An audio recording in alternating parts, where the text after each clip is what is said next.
Assalamualaikum warahmatullahi wabarakatuh. Kami dari kelompok 1 ingin menjelaskan konsep tentang manusia sebagai makhluk bertuhan. Karakter manusia sebagai makhluk bertuhan. Manusia memiliki dua kelebihan di antara semua makhluk, karena memiliki dua dimensi. Pertama, dimensi materi atau madah, yang dalam kajian filsafat dinamakan juga dengan dimensi hewani atau jisim. Jika dilihat dari dimensi ini, maka manusia sama dengan hewan lainnya. Kedua, manusia juga mempunyai dimensi spiritual. Dimensi ini adalah dimensi malakuti yang dalam filsafat dinamakan dengan roh atau nafs. Selanjutnya, manusia itu terdiri dari dua bagian, jasad dan roh atau substansi dan yang bukan substansi.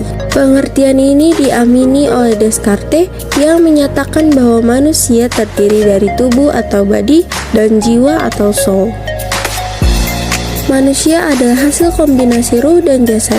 Manusia juga membawa dua kecenderungan, yaitu kecenderungan untuk menjadi baik dan kecenderungan untuk menjadi jahat.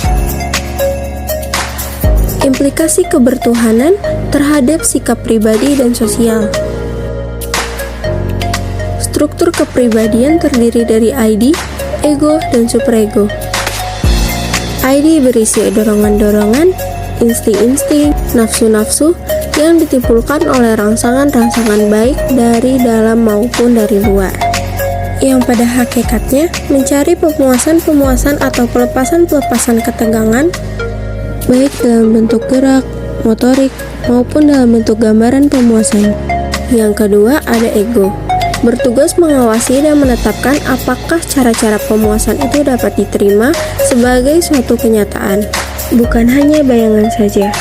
Dengan demikian, ego adalah kumpulan pengalaman tentang kenyataan untuk memecahkan masalah.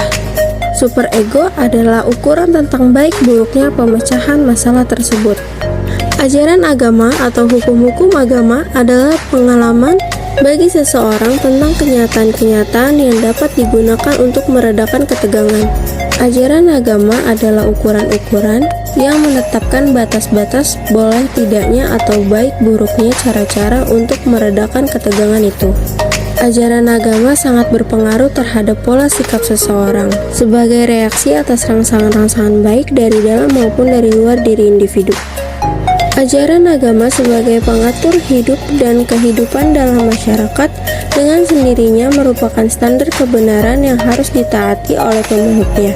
Apabila ajaran agama telah berjalan dengan benar, baik individu sebagai anggota masyarakat, maka aturan itu akan membangun kepribadian yang mencerminkan masyarakat tersebut.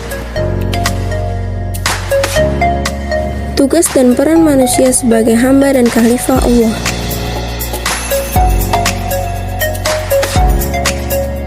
Keberadaan manusia sebagai salah satu makhluk ciptaan Tuhan di muka bumi ini mempunyai peranan penting dalam menjalankan fungsinya sebagai hamba dan khalifah Allah di muka bumi ini. Kata khalifah dalam bentuk tunggal terulang dua kali dalam Al-Quran, yaitu pertama dalam surat Al-Baqarah ayat 30 yang artinya, "Dan ingatlah ketika Tuhanmu berfirman kepada para malaikat, sesungguhnya aku hendak menjadikan seorang khalifah di muka bumi." Mereka berkata, "Mengapa engkau hendak menjadikan khalifah di bumi itu orang yang akan membuat kerusakan padanya dan menumpahkan darah? Padahal kami senantiasa bertasbih dengan memuji engkau dan mensucikan engkau." Tuhan berfirman, "Sesungguhnya aku mengetahui apa yang tidak kamu ketahui." Pengertian khalifah dalam ayat tersebut menurut Ar-Razi yang dikutip oleh Umar Syihab ada dua. Satu, Adam sebagai pengganti jin untuk menempati dunia setelah jin ditiadakan sebagai penghuni bumi terdahulu. Dua, Adam adalah penguasa bumi sebagai pengganti Allah dalam menegakkan hukum-hukumnya di atas bumi. Tugas dan kewajiban manusia terhadap alam semesta. Dalam Al-Quran, Allah Subhanahu wa Ta'ala telah memperingatkan kita untuk tidak membuat kerusakan di atas muka bumi ini. Firman Allah Subhanahu wa Ta'ala, telah tampak kerusakan di darat dan di laut disebabkan karena perbuatan tangan manusia. supaya Allah merasakan kepada mereka sebahagian dari akibat perbuatan mereka, agar mereka kembali ke jalan yang benar. Surat Ar-Rum ayat 41. Secara jelas, ayat tersebut menjelaskan bahwa kerusakan yang terjadi di daratan dan di lautan, semua itu disebabkan oleh tangan manusia itu sendiri. Dan Allah akan menimpakan akibat buruknya kepada manusia agar manusia merasakannya, sebagai teguran agar manusia kembali ke jalan yang benar. Prinsip-prinsip dalam menjaga dan melestarikan alam. 1. Prinsip tanggung jawab. Kedua, prinsip solidaritas. Ketiga, prinsip kasih sayang dan kepedulian terhadap alam. Hal-hal yang berkaitan dengan perusakan lingkungan. 1. Penebangan pohon secara liar di hutan. Kedua, membuang sampah sembarangan. Ketiga, polusi udara yang menyebabkan penyakit yang menyebar ke makhluk hidup.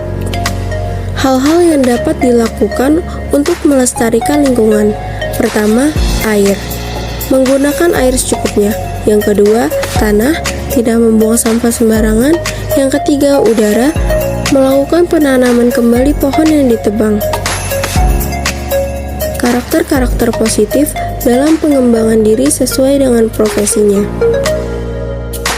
Dalam profesi, etika yang baik sangat penting dan diperlukan untuk mengatur dan mengelola bumi dan segala isinya dengan baik. Berikut adalah karakter positif dalam profesi. 1.